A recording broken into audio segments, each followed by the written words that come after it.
You can take a look now at some of the notable messages that were approved for players by the NBA. NBA Countdown's Jay Williams joining us now. Jay, great to have you with us.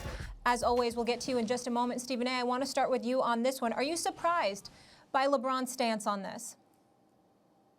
I'm not surprised at all by LeBron's stance, and I'd like to add I 100% support him in this. His actions speak louder than symbolic gestures or just words. He's got a movement going more than a vote.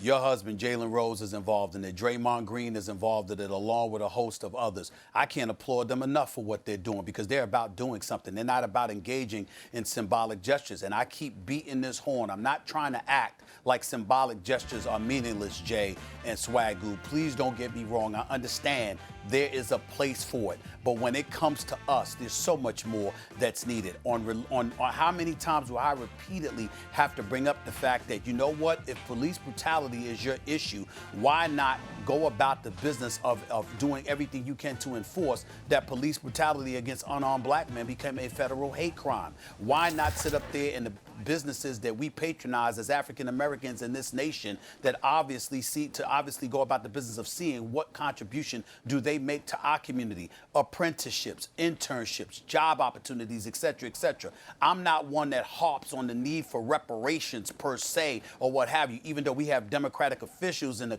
Congress and in the Senate who are supportive of it. But I agree with Ta-Nehisi Coates, the best-selling author, when he talked about, you know what, excuse me, that could equate to about $17 trillion if you just had to pay up. If you don't want to do what you can for us, then let's discuss that. These are the kind of things that have been brought up. I'm not saying that particularly is the subject that should be broached. Don't get me wrong. I'm simply saying if we're going to talk about stuff, let's talk about real things. Let's talk about real things getting addressed. I'm not interested in talking about symbolic gestures. I don't give a damn what is on the back of somebody's jersey. I appreciate Kyle Korver. I was a beat writer for the Philadelphia 76ers when he was there, okay? And then ultimately a columnist for the Philadelphia Inquirer. Kyle Korver is one of the best human beings you could ever meet.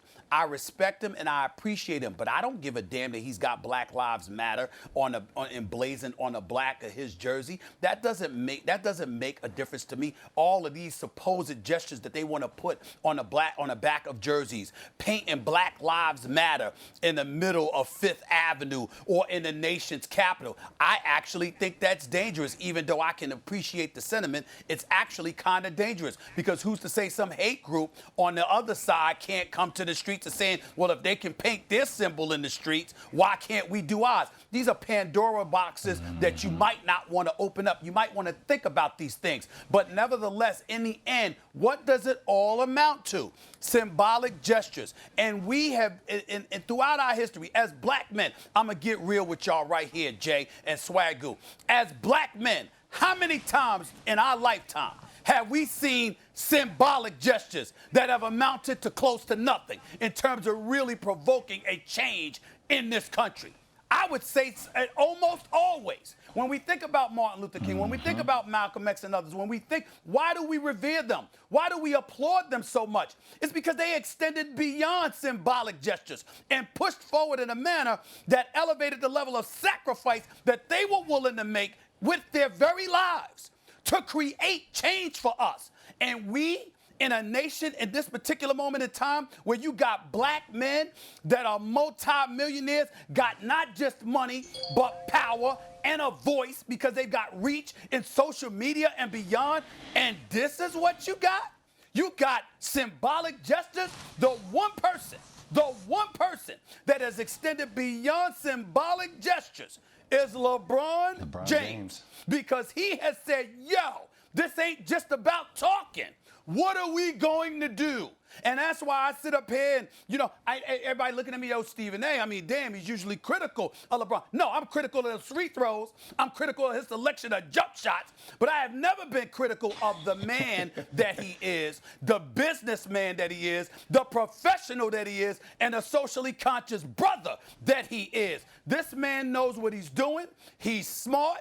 He listens. He hears. And more importantly, he acts. I stand with LeBron James 1,000% on this because he's smart and he's using his intellect to provoke the kind of change instead of just giving lip service to it. My man. Stephen A., what you're talking about is actionable items. Now, I got to admit, and I wholeheartedly agree with a lot that you just said, but I think symbolism has been important. I don't think we can downplay the fact of calling attention to certain things and how we address them going forward. Something had to kind of light that or ignite that. And I think a lot of symbolic gestures have.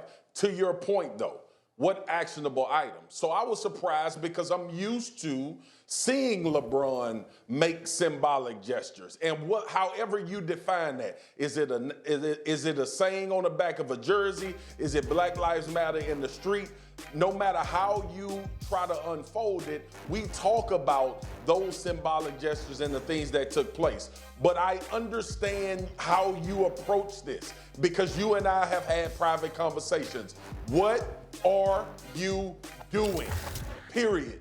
What are you doing outside of writing, outside of signs, outside of having debates, outside of protesting? What are you doing that is actually going to interact change? And you've been big on law. You've been big on legislation. You've been big on having those conversations on Capitol Hill to actually initiate change that permeates and that you can feel and touch and see go out and play it out in our everyday lives. So I was a bit surprised because more than an athlete, on your hat is a symbolic gesture. Making sure that you put uninterrupted and creating all of these avenues that you see verbiage and marketing and making sure that it's highlighted every single chance you get. We even had the conversation about what would the NBA coming back take away from the movement? What would it blind us? Would it take us away from the conversation? Would it give us a reprieve from the things that were going on?